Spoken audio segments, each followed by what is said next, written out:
Welcome one and all to Last Stop Penn Station podcast featuring Cary Silkin and Ian Riccaboni. They dive deep into Cary's wealth of stories, and no subject is off limits. From the world of wrestling to his ticket agency, growing up in New Jersey, drug-fueled underground days, hustling in the French Quarter of New Orleans, and endless days and nights in New York City, every story is worth telling.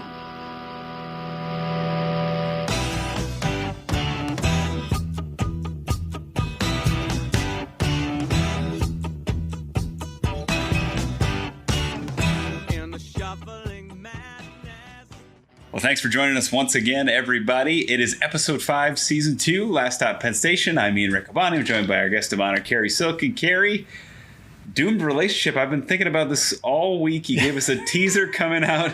And you have the same shirt on. I did the Kings of Wrestling, which I'm not going to give anybody any spoilers, but they were very high on my big board, on my draft board for the ROH Fantasy Draft. Yeah, we're not going to give anything away here, but you had some interesting selections for sure. Everybody did. Yeah. I mean, there's so much to select from.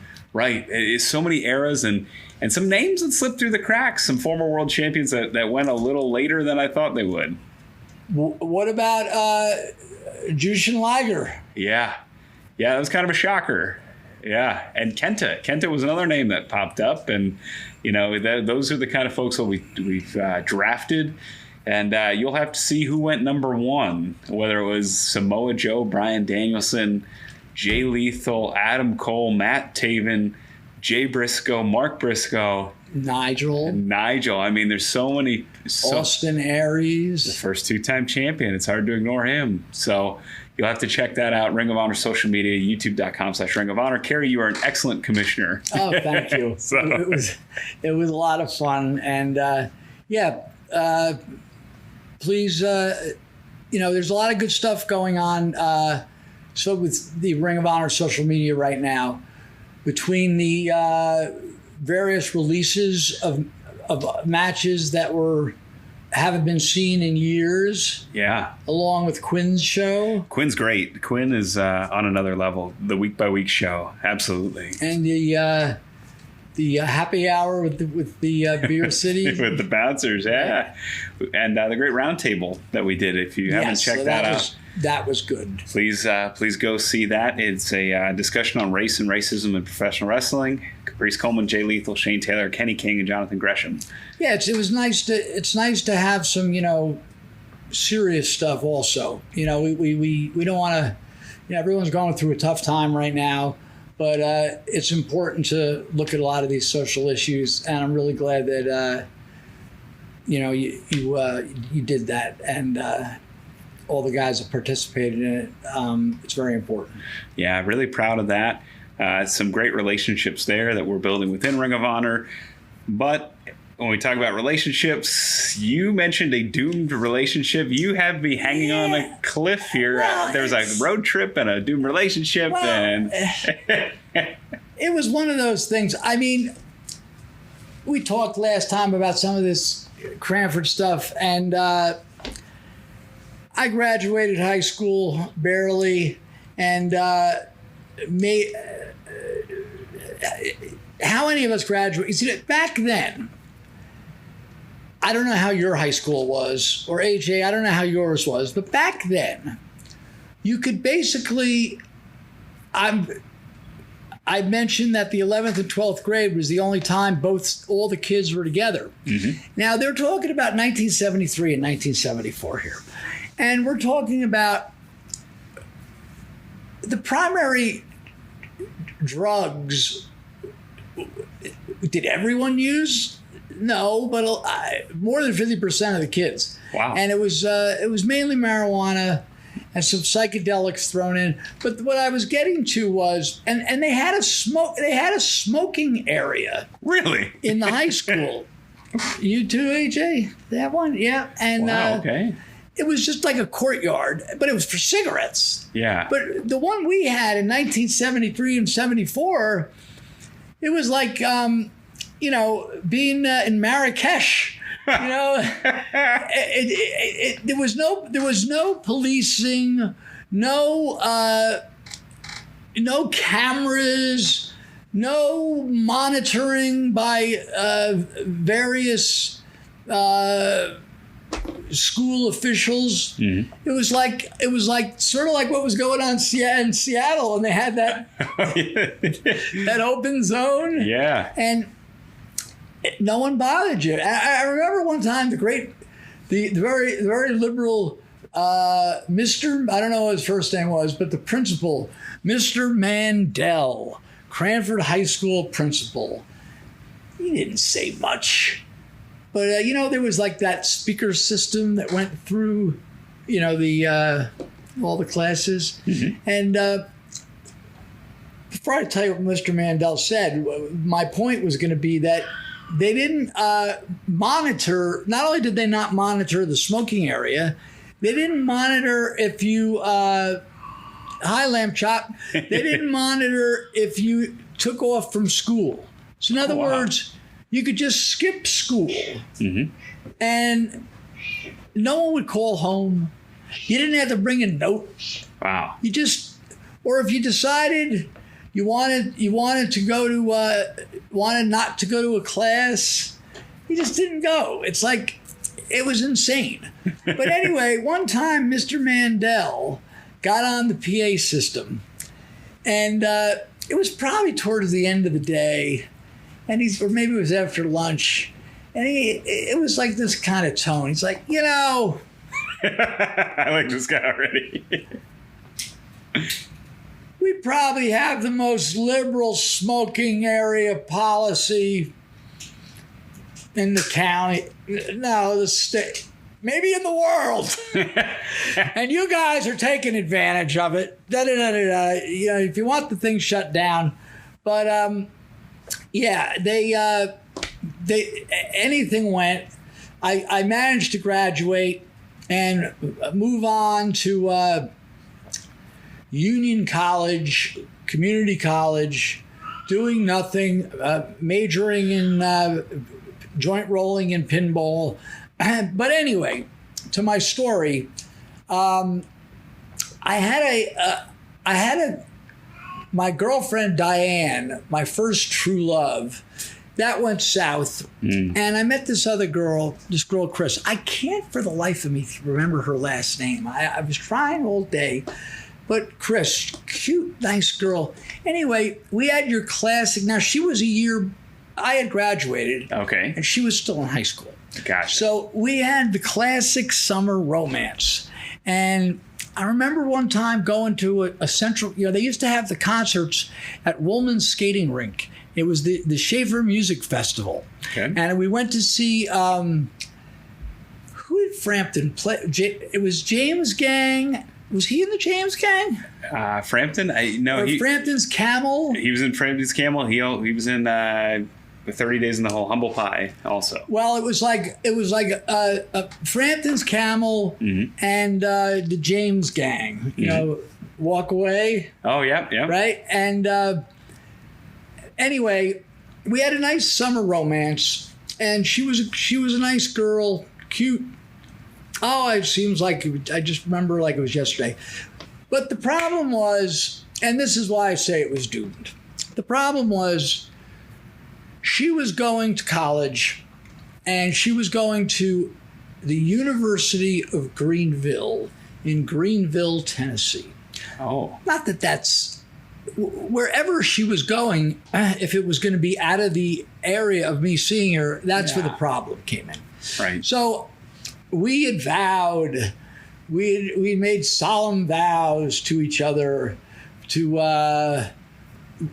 that we're, I'm going to come down and see you, and I can't wait till you come down, and all this that kind of stuff.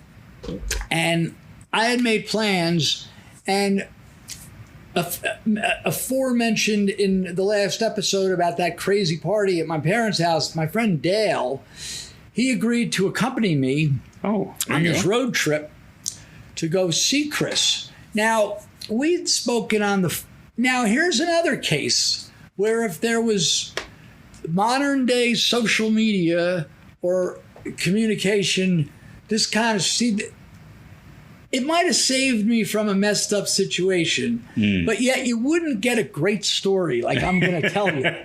Like this story I'm going to tell you is a classic. And if there were one text message, listen, Cary, I'm sorry, you shouldn't come. I'm really not into it. Or I met another guy. Yeah. But and I wouldn't have went.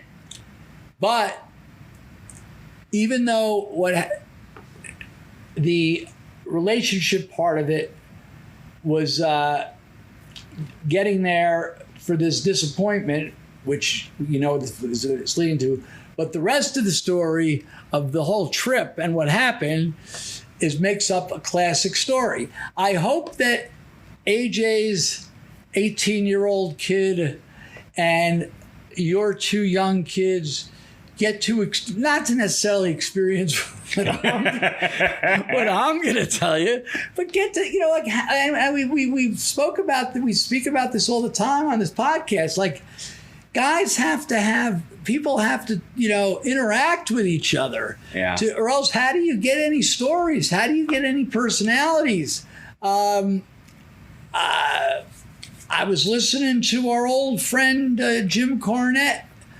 I don't know, last week, and he doesn't, no one's going to any wrestling shows now, but he was talking about one of the last times he was at a wrestling show. It was and he just walks in the locker room, not that this is, and he goes, and there's 19 guys, and everyone's just laying there staring at their phones. Mm-hmm. No one's talking about who they slept with last night. No one's talking about what they ate. No one's talking about the road trip or the bad hotel. No one's joking around with each other. They're all staring at their phones. But so try to put your phone down and try to have some fun and interact with people. So anyway, Chris goes away to Tennessee, and she doesn't have it. I mean, this is 1975. Yeah. She doesn't have a phone in her room. She was probably calling me from a payphone on the floor. So if I was to call her, I knew like a designated time where she might be around, or else she would call me. Well, we communicated enough that everything seemed like it was okay. Sure. But the reality was she didn't have the heart to tell me she's not really into me coming. And so me and Dale and myself were all ready for this road trip. And it was exciting leaving.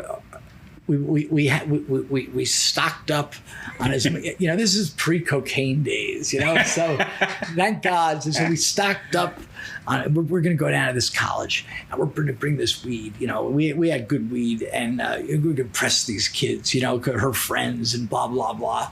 And we take off and off we go. And I remember going was it 78 to 81? Did we go that way? Yes, because we're going, because Green, we're not 95. You'd be too, right. So it was cut west. Right, yeah. 78 to 81 south. Mm-hmm. And you would probably know better than me what that would maybe be. Maybe 40 and then. But we're on the highway. And there's that, you guys got to help me out there with this. I had a 1969 little Toyota. Right? It was a piece of shit.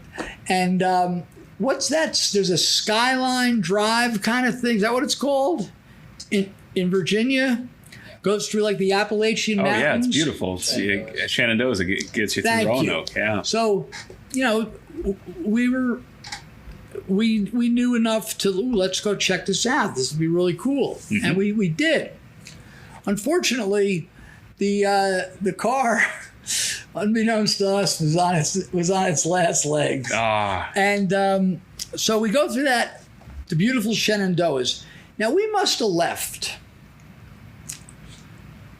early Saturday morning. I'm talking like 4 or 5 in the morning. Yeah. So by the time, I guess the whole ride might be what, 12, 14 hours, something like that. Mm-hmm. So, I mean, God, you went to Florida straight through. Straight through twice. Yeah. How long was it?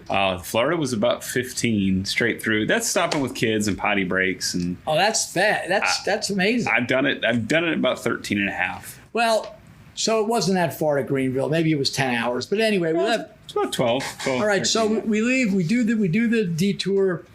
Everything's fine. We're back on the highway. And now there's Bristol, which Bristol is one of the only towns that is in 2 states. In other words, there's Bristol, Virginia, and there's Bristol, Tennessee. Huh. Did you know that? I didn't know that. And Bristol is famous from the early days of country music. Guys like Jimmy Dickens, like these early Jimmy Rogers and these the Carter family. Ernie Tubbs. Yeah, there was studios in Bristol. Yeah. Almost as Nashville was just, they were almost like neck and neck at that time. But anyway, we'll get to Bristol in a second. So we're driving, and Greenville was about 100 miles past Bristol. So it was the fall, and the sun was going down. Must have been about 5:30, 5:45, and all of a sudden, I hear bang, bang, bang, bang, bang, bang, bang, bang, bang on the engine, and the car's the car just not. Oh God! And I pull over, and I don't know anything, and neither did Dale about cars, and I'm like trying to turn. Maybe it'll restart. Maybe this will unplug it and plug it back in. Maybe this will go away. So it wasn't going away, and but what I did know was, oh shit, here we are. Now we're in the deep South. Right. And we both long-haired hippie boys.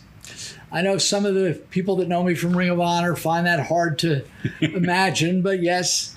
So, and none of this is embellished or fabricated, what I'm going to be telling you. If anything, I'm going to be holding some stuff back out of proper etiquette. But anyway, the very first person that stopped, I'm thinking, oh shit, if a cop stops, we got the weed, we have a little sympathy because they were broken down. Maybe he's not, So, and there's not that many cars.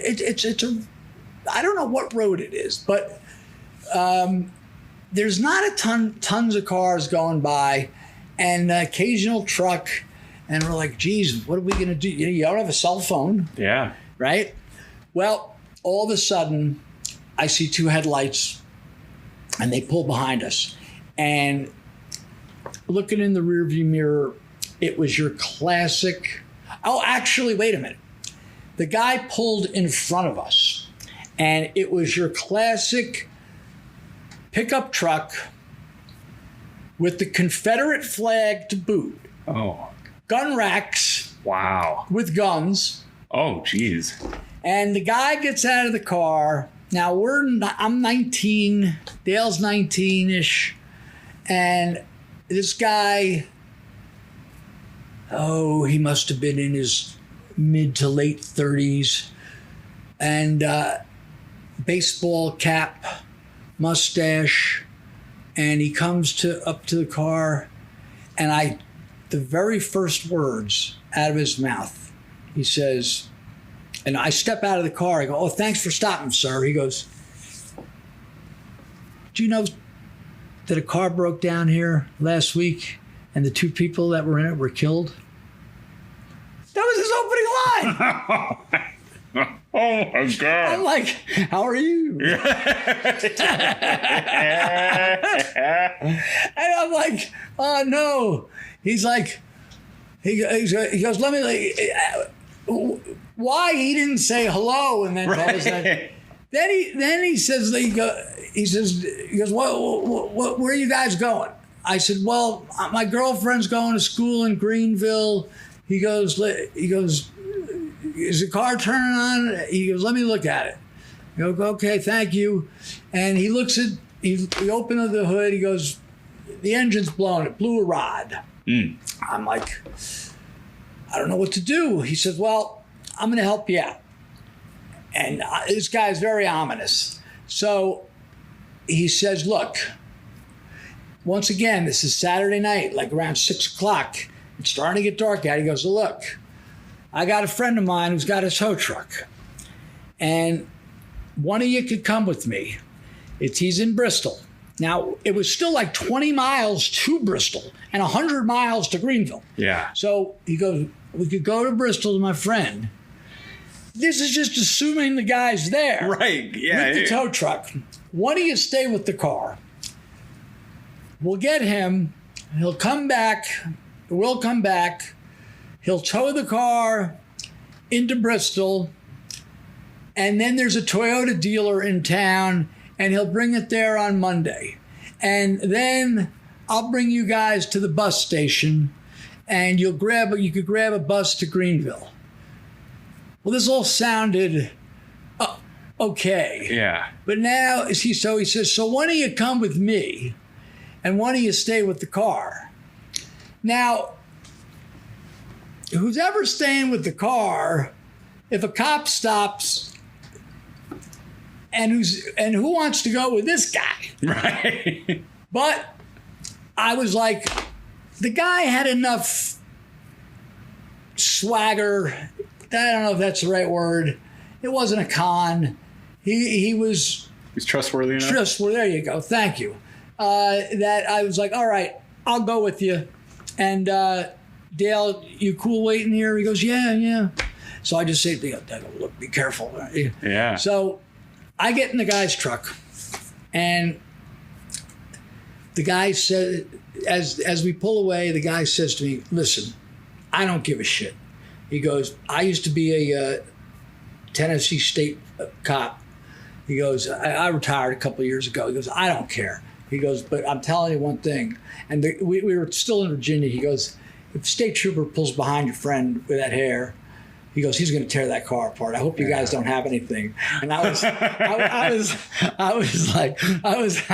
the guy on the phone at Empire Industries. Like, oh no, no, we don't have anything. He goes, listen, whether you do it, I'm just telling you. So now I'm in the truck with this guy, and the guy was righteous. He goes to his friends. We go into Bristol, 20 miles in. Go to this garage. The guy must have got a tow truck business on the side. Mm-hmm. It was like going to Plowboy Frazier, Uncle Elmer's, right? Yeah. And the guy had his tow truck, and he tells the guy, "Look, these guys tells him the story, and the tow truck man like, okay." He goes, so now we're going back. So I'm with the guy in the pickup truck. Mm-hmm. And the tow truck driver is following us, or vice versa. And all I'm thinking is, Jesus Christ, I hope Dale is there and not in handcuffs. Because, it had to be like a total of, close to an hour. Right. This thing, and there had to be a cop that goes by, you would think. Well, somehow there wasn't. Wow. And we passed the car, because we had to turn around. Got to go to the next exit. Right. Yeah. It was long. And I'm like, oh, please. So we get there, and no cops. And the guy hooks the car up, and I'm thinking, oh, Christ. I don't have to, I had money with me, but I'm like, and now even in 1975 terms, I mean, this got to be, like $100, $150. He's towing it now. He left his house. He's towing it down. Then he's gonna. So when the guy has the poor little Toyota up on the hook, a car towed, and you see it sitting there, and you're like, oh, yeah. All right. So I say to him, oh, what do I owe you, sir? And the guy says, $17.50. Very specific number. $17.50. Yeah. I thought it was going to be at least $100. Yeah. So I remember I gave him $20, Mm-hmm. which was, and I said, here, just keep it. He said, oh, thank you very much, young man. So now off goes the car, and Dale and I, with our luggage, get into this guy's truck. And the guy turned out to be a really cool guy. Cool in the sense that he was very serious, but he was a righteous man. Mm-hmm. And now he drives us and he tells us, look, the bus station is not in a good section of town. So just be real careful there. And he even wrote down his phone number. No. Right? He was really, he goes, and if you have trouble, he goes, if you need to call me, make sure, just make sure I'll make sure your car gets over there.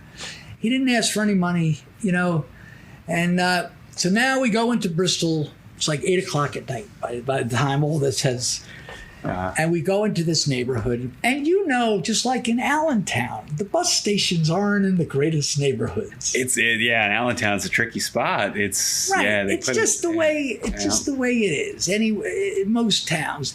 So it gets worse. You would think it was bad enough. So we get to the bus station, and there's the guy behind the counter selling tickets. There's nobody in the bus station. And I look at the schedule. Oh, it's Saturday. And the only bus, there was an 11 o'clock bus heading south. How did it go? Yeah, there was like an 11:30 p.m. bus that was heading towards Bristol. And I'm looking at buses that are going the other way. I don't know what to do. And that was the only bus. So in other words, between 8 p.m. and 11:30 p.m., there was no other buses. So this allowed the tickets, the guy that sold tickets, he had like a 3.5 hour break. So you know what he did? No. He went across the street to the X-rated movie theater. It all comes back. It's full circle. Right. Right. It was like the devil and Miss Jones just coming to Bristol. My goodness. He's like, I'm out of here, right? So wow. There's much. So I went to the phone. Mm-hmm. I tried to call Chris. Mm-hmm. I don't think I reached her. Maybe I did, or whoever answered the phone. I told them, listen, this is Chris's boyfriend. He's coming from Jersey. We're stuck. Please tell. Okay, I'll tell her. Mm-hmm. And I also called my parents. And I got my mother. Yeah. And so told her what's going on. So now we got to sit there for 3.5 hours. Well, we're there, sitting. There's nowhere to go, nothing to do. Well, all of a sudden, 2 thug-type young men come in, just locals. They weren't waiting for any buses. Mm. And they're checking us out. And I'm just, this doesn't look good. And they leave. And now, when they come back, there's 4 of these kids, and they're older kids. And I'm thinking, this ain't good, right? We might get rolled. We might get robbed. And they're just sitting in the bus station. And, it was probably as big as this living room. And they're just looking at it. It was just only a matter of time. What are we going to do with these 4 dudes? So, and I don't think their intentions were to see us off singing the blue yodel as we head through the Shenandoahs. Yeah. So I remembered when I went to call my mother and I was by the phone, I saw a little business card that said Bluebird Taxi. Oh. So I'm like, I had more street savvy, and it was more instinctual than Dale. Mm-hmm. So I went, and I go up to the phone, and I put in my dime, and they picked up the answer the phone. This is 100 miles. They go, yeah, hello, Bluebird.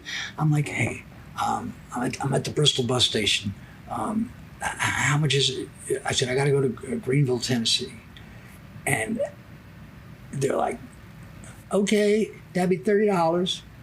I'm like, oh, can you come now? Like, we'll be right there. So it was, these dudes, they were gonna rob us. That was it. They would take our stuff. We were just like easy pickings. We weren't gonna fight. So these people came quick. The cab station must have been very close to the bus station. Yeah. And within 3 or 4 minutes, here comes the cab. Wow. And I just go to Dale, grab the stuff. And we go, and we blast by out the door, foiling this potential robbery. Maybe they weren't going to rob us, but it didn't look good. Mm. So we get in the car, and there's a woman driving, and there's a man. And I'm like, thanks for coming. And they're like, yeah, no problem. And off we go. I'm like, whoa. So this was the days when they had not only cassettes, but they had 8-track tapes. Sure.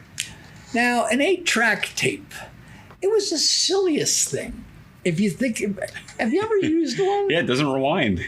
Right. You got to keep playing it all the way through. But it's like track 1 would have, like, if you had like Led Zeppelin 2, track 1 would have A Whole Lot of Love and the second song, and then track 2 would have the next 3, and so on and so forth. Didn't make any sense, but people liked them. I even had one. Well, we're driving, and they have an 8-track, which was fine with me, and unfortunately, it was broken on track. It was a Conway Twitty 8-track, and it was broken on track 2.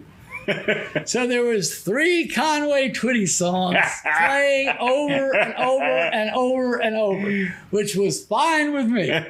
So we're on the highway, and I said, listen, we're going to Greenville University. And the woman says to the guy, she's like, you know what that is, right? And he's like, yeah, I've been down those parts, right? So keep my mouth shut.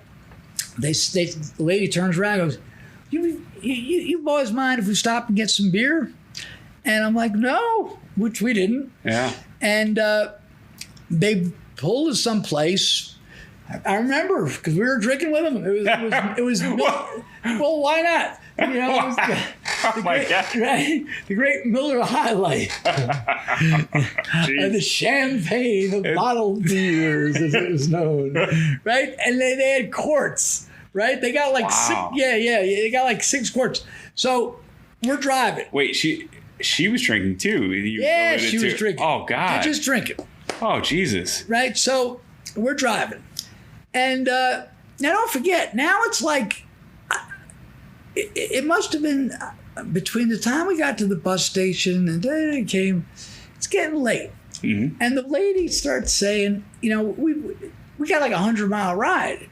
And as she's having a few drinks, she starts going, she goes, yeah, I'm getting a little tired. And the guy says, well, why don't you rest? And I'm like, I say to the guy, I go, well, can you guys switch driving? And he goes, no, I don't drive. and so I'm like, well, I guess I could. She goes, no, I don't. No, you can't be driving my cab, honey. So now she wants to pull over, right? she's pulling over on the side of the road. Which is probably the safest thing that's happened this whole trip right, to this for point. A little nap. But now I'm applauding we're this. on the side of the road with open alcohol and ounces of marijuana. I'm not applauding this. In our bag. I'm not applauding this. And so she pulled over for a quick cat nap. It wasn't long. Oh, yeah. And then she had to take a leak. Oh, God. Right on the side of the road, right? Yeah, there wasn't the interstate rest stop system yet. No. So between the little rest and the bathroom break, it might have been like 20 minutes, a half hour. It wasn't much. And now we're back on the road. And I'm seeing the signs. Now, Greenville, this Bristol, Greenville, these are like those are like the two big towns. So I'm seeing these signs, Greenville 50 miles, Greenville, 25 miles, and then the next, it's like Nashville 400 miles. So as we're driving,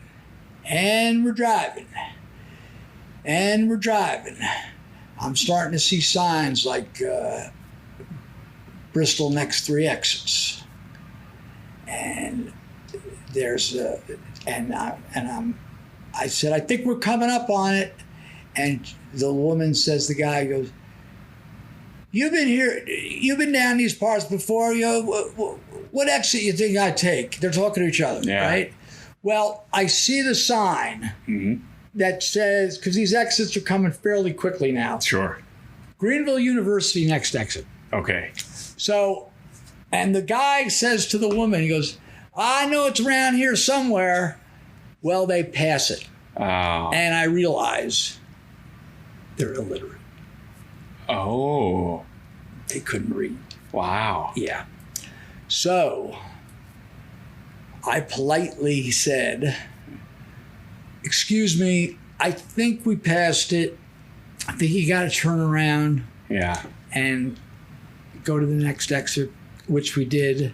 And fortunately, where it said University of Greenville next exit, there was another arrow pointing to University of Greenville, which was very close. And we managed to meander our way to get there. Wow. And as we got there, after this harrowing trip and almost being marauded in Bristol or possibly killed on the side of the road for that, as we get out of the car, the lady, fresh as a daisy, I pay her the money, and she says to me, hold on. And she pulls out that very same, I wish I had it, the very same business card that was by the phone, and she says, Here, son, next time you're in trouble, don't forget to call Bluebird. and they dropped us off, and I went and met what I thought was my girlfriend, who I was quickly told a Dear John's, you ever hear that expression? Yeah. A Dear John's story out of the gate. Wow. And she apologized. So Dale and I had I was crushed, but Dale and I had to make the best of this next, because the car had to be fixed. Right. And I had to talk to my father. And there we are at this college. It's fortunate that we had all this weed. Yeah. Because we were like stars. I mean, I was heartbroken, and I sort of accepted it. It took me a few days. Yeah. It was a bitter pill to swallow. Yeah. But there were cool kids there, so we made the best of it. And what happened was, let me get the car fixed and get the hell out of there. You know, I don't want to be around this girl that doesn't want anything to do with me. Yeah. And she was sociable, but it was, I don't know if you've ever been through something like this. Yeah. But what happened was the Toyota dealer, it was too big a job. It would have taken like 2 weeks to fix. Really? Yeah. So after being there, so we were there like Saturday night, Sunday night, Monday, the Toyota dealer, probably Tuesday or maybe at the latest Wednesday. Yeah. We knew the car wasn't going to be fixed. My father was furious. And what did we have to do to get back? Take the bus. And we had to take the bus from the one we never got on. Yeah. Take the bus from Greenville to Port Authority. Wow. Now, have you ever been on a long bus ride? Not that long. Well, you just did that Florida trip with your kids. But you know, these buses, like poor E. Girk. Yeah. They are stopping at every place, every podunk, you know, these little spots. And so when we left, said goodbye to everyone, and we took off. It was like a midday bus. Was it a midday bus? Oh, I know what it was. It was an evening bus, and it was getting us into Port Authority at like noon the next day. It was like maybe 6 p.m. Yeah. Well, there was transfers along the way. Like certain buses didn't just go. It wasn't like, you know. So guess where the first transfer was? Bristol. Wow. So we're back in the Bristol station. Yeah. But fortunately, there were other people that were transferring. So we weren't by ourselves. Right. And we didn't run into the same characters. And the bus that we were taking, it came fairly quick. But it was a horrible, horrible ride back. I remember when the bus hit, when I had a sense of familiarity, like when the bus hit like Washington, D.C., I was putting on my coat as if we're almost back to Port Authority. And eventually, so we made it back to Port Authority, had to take a bus back to Cranford. My father paid to get this car fixed, which was a mistake. Yeah. He had to send someone down to get it. He wasn't going to allow me to go. I wouldn't, nor did I want to. But yeah, that was my sad tale of a doomed affair. Have you ever had a doomed affair? A doomed affair.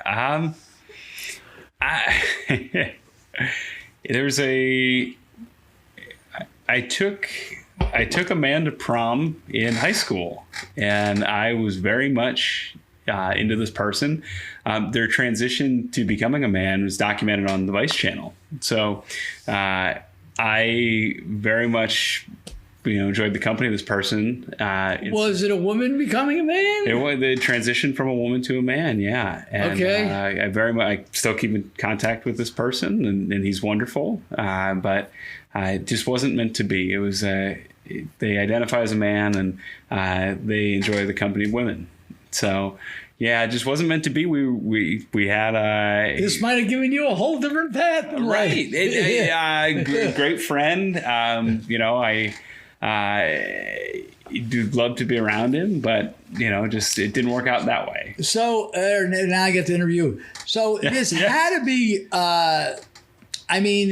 Even though my high school era, this would have been extremely unusual. Mm-hmm. Even in your high school era, this must have been extremely unusual. Yeah, it took a lot of courage. It took a lot of courage by both of you. Sure. I think no pressure for me, none at all, because it wasn't.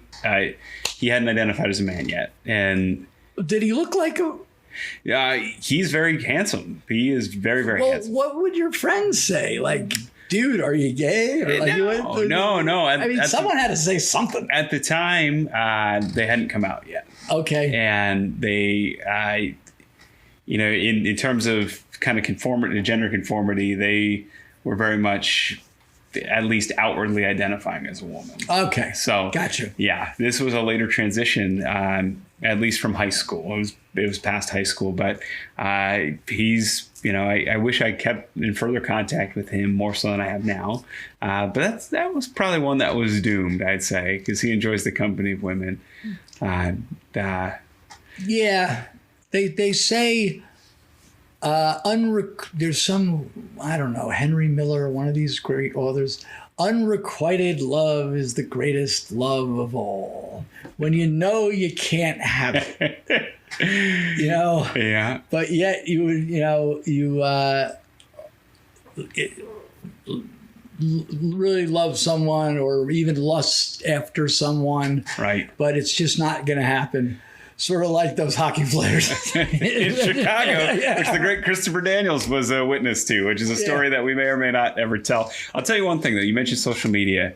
I don't want to hijack things. Social media actually made so my wife and I don't know if you knew this, I went through a heartbreak while I was in grad school. I had dated somebody, and it did not work out. And about 2 months later, I was about to graduate from the University of Pennsylvania. My dad saw that I was disheveled, classes, loads me into the car and tells me we're getting a new blender. And he says, why don't you call that girl you dated in New York? And I said, yeah, how about it? So long story short, I called Sarah up, and who's now my wife. She was in Brazil. And, what was she doing there? She was teaching English. Interesting. Yeah, I never knew that. Teaching English in Brazil at the time. And but long story short, we dated. But she tells me that it was a summer. I thought it might only be a summer fling. She tells me I'm going to Boston University. Every weekend, or just about every weekend, I drove up 6 hours each way, depending on my work schedule, and I saw her.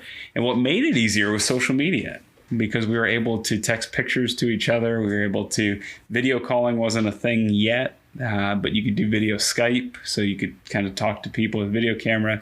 Made it a little more personable and cut down the distance. Right. So it's interesting, because I think now in COVID-19 world, I think that's now what you have to do, rather than that being the option to ensure the connection stays stronger.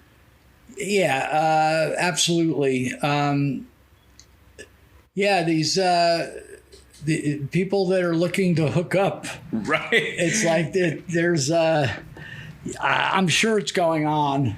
Yeah. I'm sure it's going on, COVID or not. Yeah, New York Times put out an article, wear a mask if you do. But it seems like there might be other issues at play there as well. But yeah, so but yeah, I just wanted to tell that story. I hope it was an enjoyable one. Yeah, and we hope, Chris, wherever you are. Yeah, I'm going to come up with her last name. How much time did we go through there, AJ? 45. Good. All right. Well, that was good. If we're I've gotten a lot of emails, and I know you've gotten communication. We keep teasing about, I thought Cary was going to tell stories about doing cocaine with John Belushi, or with Neil Peart, or Phil Lynott. But we're gonna get there. We're sort of these last two have sort of gone in a linear path. And if we continue on this linear path, next time we get together, after my heartbreaking loss with Chris, we'll get in a little bit about my experience. And we, once again, I say this on every episode because we touched on it, about my experience with working with these club bands, thus getting me into the rock and roll scene, thus getting me to have a familiarity, and also at the same time being introduced to cocaine, which became my lover, and which will then weave to some wild some true tales of sex, drugs, and rock and roll. You know, I worked for these bands, and some of them were lowest. The episode will be good because some of them just were awful, and some of them were really good. There was a band, Crystal Ship, that was a Doors tribute band. It was a different scene. We would play these clubs like L'Amour's. Like if Bully would hear this, he would be like, I used to go to L'Amour's. L'Amour's in Brooklyn, like 1,500 people, or Soap Factory. They were all over the place, and there was good music happening. Mainly a cover scene, but all kinds of stories about that, and some funny stories with these bands, and some interesting times. And if we go that route, that will lead to the 1978 meeting when I, just by happenstance, met John Belushi. And it was the night he had come, it was the night he had flown back from LA from filming Animal House. Wow. So Bluto was alive and well. Wow. And that was who he was still, was still in character, but that was him. Yeah. That was him. The only thing missing from Animal House is a pile of cocaine. Oh, jeez. But we'll get to that in Last Stop Penn Station. We appreciate everybody listening. Please subscribe. Check out our merch, our fabulous Last Stop Penn Station t-shirts, as well as the very popular He Eats Breakfast Camel t-shirt. And we're glad we hope that somebody enjoys these stories. Yeah, no, I know I do. And there's very, very limited availability on the Ian Riccaboni Micro Brawler. Those are almost gone. Those do support the Bradbury Sullivan LGBT Center for folks like Kip, who made that difficult decision to embrace who they were despite some societal pressure leaning them in the other direction. So, that's for community centers like that help support LGBT, primarily LGBT youth in the Allentown, Bethlehem, and Easton area. So it's good. Yeah, pick those up. They're almost gone. They were limited edition, Cary. They're almost through. And the draft, keep giving us the feedback. We had some interesting thoughts on who would be taken number one now that it's in the books. Rate our rosters. I believe you can vote on ROHWrestling.com. I hope Bobby Cruz comes in the last. Well, before we wrap things up, don't drink and drive. How many things can we... don't have loaded guns on the back of your car. Well, that was legal. That was legal. Drinking and driving was not legal. Yeah. The marijuana was certainly not legal anywhere in that period of time. Be kind to one another in bus stations. Be kind to one another in bus stations. Make sure you have enough money. Yeah. For these kind of situations, and try to interact with people so someone can tell me a story. Yeah. In the future. Hopefully there'll be some stories.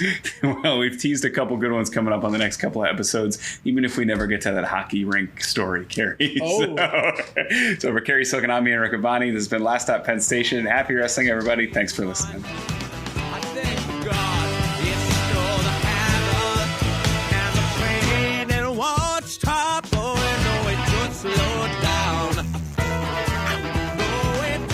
For listening to Last Stop Penn Station podcast. Rate, review, like, subscribe, and share on your favorite platform. Connect with us on Facebook, Instagram, and Twitter, or at laststoppennstation.com.